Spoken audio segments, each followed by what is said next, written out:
Terima kasih atas kesempatannya. Di sini saya akan mempresentasikan materi agenda 3, yaitu tentang World Government, pelayanan publik, dan manajemen ASN. Perkenalkan, nama saya Ibu Dwi Ditya Myusena, asal sekolah SMA Negeri 1 Ubud. Manajemen ASN. Manajemen ASN adalah pengelolaan ASN untuk menghasilkan pegawai ASN yang profesional, memiliki nilai dasar, etika profesi, bebas dari intervensi politik, bersih dari praktik korupsi, kolusi, dan nepotisme. Segala aturan mengenai ASN diatur dalam Undang-Undang Nomor 5 Tahun 2014 tentang kedudukan peran, hak, dan kewajiban dan kode etik ASN. Konsep sistem merit dalam pengelolaan ASN, mekanisme pengelolaan ASN. Yang kedua, kedudukan peran, hak, dan kewajiban dan kode etik ASN. Berdasarkan jenisnya, pegawai ASN terdiri atas dua, yaitu pegawai negeri sipil atau PNS dan P3K atau pegawai pemerintah dengan perjanjian kerja. Pegawai ASN berfungsi sebagai berikut. Yang pertama, pelaksanaan kebijakan publik.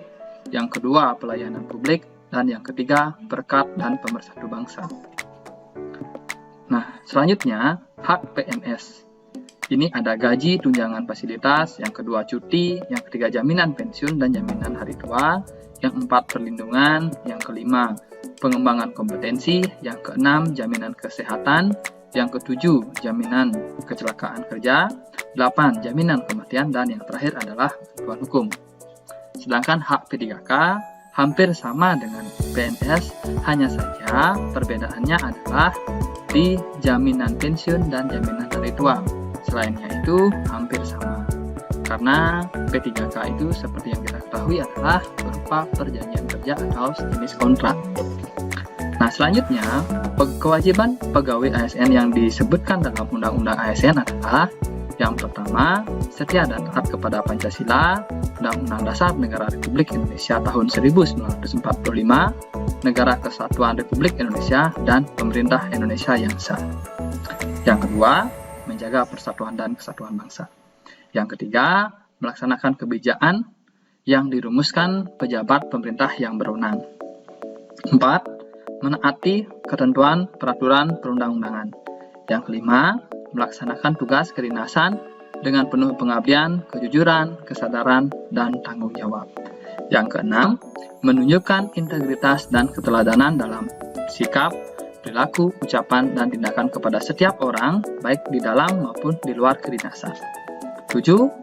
Menyimpan rahasia jabatan dan hanya dapat mengemukakan rahasia jabatan sesuai dengan ketentuan peraturan perundang-undangan. Dan yang terakhir adalah bersedia ditempatkan di seluruh wilayah Negara Kesatuan Republik Indonesia.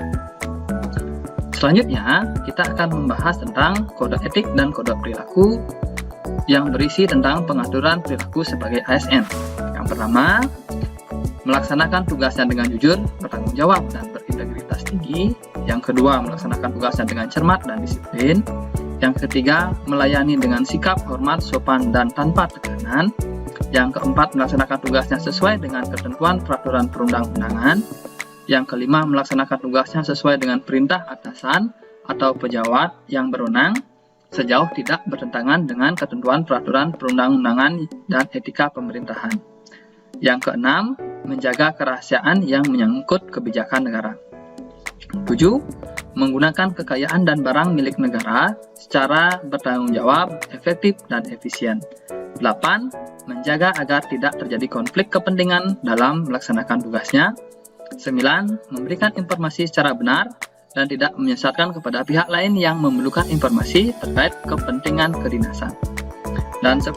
Tidak menyalahgunakan informasi intern negara, tugas, status, kekuasaan, dan jabatannya untuk mendapat atau mencari keuntungan atau manfaat bagi diri sendiri atau untuk orang lain. 11. Memegang teguh nilai dasar ASN dan selalu menjaga reputasi dan integritas ASN. 12. Melaksanakan ketentuan peraturan perundang-undangan mengenai disiplin pegawai ASN. Konsep sistem merit dalam pengelolaan ASN.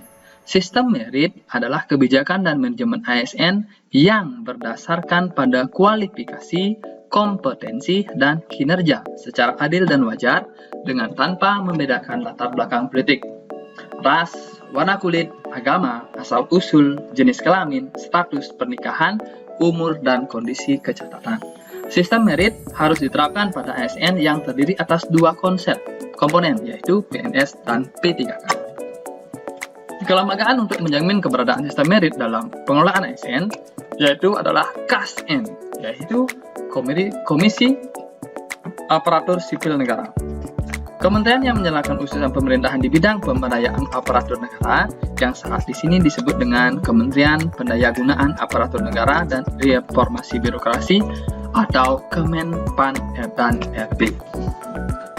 Nah, mekanisme pengelolaan ASN yaitu ada mekanisme manajemen ASN dan PNS dan P3K, pengelolaan jabatan pimpinan tinggi, organisasi, sistem informasi ASN, penyelesaian sengketa. Nah, selanjutnya kita masuk ke materi yang kedua, yaitu Whole of Government. Nah, WOG atau Whole of Government ini adalah sebuah pendekatan penyelenggaraan pemerintah yang menyatukan upaya-upaya kolaboratif pemerintah dari seluruh sektor dalam ruang lingkup kondisi yang lebih luas guna mencapai tujuan-tujuan pembangunan kebijakan, manajemen program, dan pelayanan publik. Cara pendekatan WOG terdiri atas penguatan koordinasi antar lembaga, membentuk lembaga koordinasi khusus, membentuk gugus tugas, dan koalisi sosial. Nah, tantangan dalam WOG sendiri itu adalah kapasitas SDM dan institusi. Yang kedua, nilai dan budaya organisasi yang berbeda-beda. Dan yang ketiga adalah kepemimpinan itu sendiri. Nah, jenis pelayanan publik yang dikenal yang dapat didekati dalam sistem WOG ini adalah pelayanan administratif, pelayanan jasa, barang, regulatif, dan pola pelayanannya itu harus pola pelayanan teknis fungsional, pola pelayanan satu atap, pola pelayanan satu pintu, terpusat, dan yang terakhir adalah elektronik. Nah, dalam pemanfaatan pendekatan WOG ini, terdapat beberapa persyaratan yang agar pendekatan ini dapat diterapkan, yaitu budaya dan filosofi, cara kerja yang baru, akuntabilitas, dan insentif, dan cara untuk mengembangkan kebijakan, mendesain program, dan pelayanan. Selanjutnya tentang pelayanan publik. Nah, pelayanan publik itu sendiri adalah Undang-Undang Nomor Tahun 2009 tentang pelayanan publik. Menyatakan bahwa pelayanan publik adalah kegiatan atau rangkaian kegiatan dalam rangka pemenuhan kebutuhan pelayanan sesuai dengan peraturan undang-undang bagi setiap warga negara dan penduduk atas barang, jasa, dan atau pelayanan administratif yang disediakan oleh penyelenggara pelayanan publik. Tiga unsur pentingnya yaitu adalah organisasi penyelenggara layanan publik itu sendiri. Yang kedua, penerima layanan atau pelanggan yaitu orang, masyarakat, organisasi yang berkepentingan. Yang terakhir adalah kepuasan yang diberikan dan atau diterima oleh penerima layanan atau pelanggan itu sendiri. Nah, prinsip pelayanan publik yang baik untuk mewujudkan pelayanan prima ini, pelayanan yang baik itu adalah partisipatif, transparan, responsif, tidak diskriminatif, mudah dan murah, efektif dan efisien, aksesibel, akuntabel, dan yang terakhir adalah berkeadilan. Nah, selanjutnya dalam pelayanan publik ini sendiri ada istilah praktek etika atau etiket berasal dari bahasa Yunani yang artinya ethos, yang berarti watak kesusilaan atau adat kebiasaan. Sedangkan etiket berasal dari bahasa Prancis atau etiquette yang berarti aturan sopan santun dan tata cara pergaulan yang baik antara sesama manusia. Etiket pelayanan publik yang perlu diperhatikan oleh ASN terhadap pengguna jasa, yang pertama adalah sikap atau perilaku, yang kedua adalah ekspresi wajah, yang ketiga adalah penampilan, cara berpakaian, cara berbicara, cara mendengarkan, dan cara bertanya. Itulah etiket-etiket yang harus diperhatikan oleh ASN. Selanjutnya, dalam pemberian pelayanan kepada pengguna jasa dan beberapa dasar etiket seharusnya dilakukan oleh ASN adalah politeness, respectful, attentive, cooperative, tolerance, informative, and self-control. Ada beberapa manfaat dari etiket yaitu komunikatif, atraktif, respectable, and self-confidence. Praktik etiket pelayanan itu terdiri dari etiket dalam penyampaian salam dan tegur sapa, etiket bersalaman atau berjabat tangan, etiket bertamu dan menerima tamu, etiket bertelepon, dan yang terakhir etiket menangani keluhan pelanggan. Sekianlah presentasi saya mengenai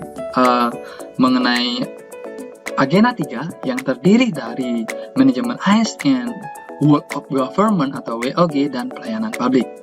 Semoga apa yang saya sampaikan bermanfaat. Terima kasih atas perhatiannya dan sampai jumpa di materi-materi berikutnya.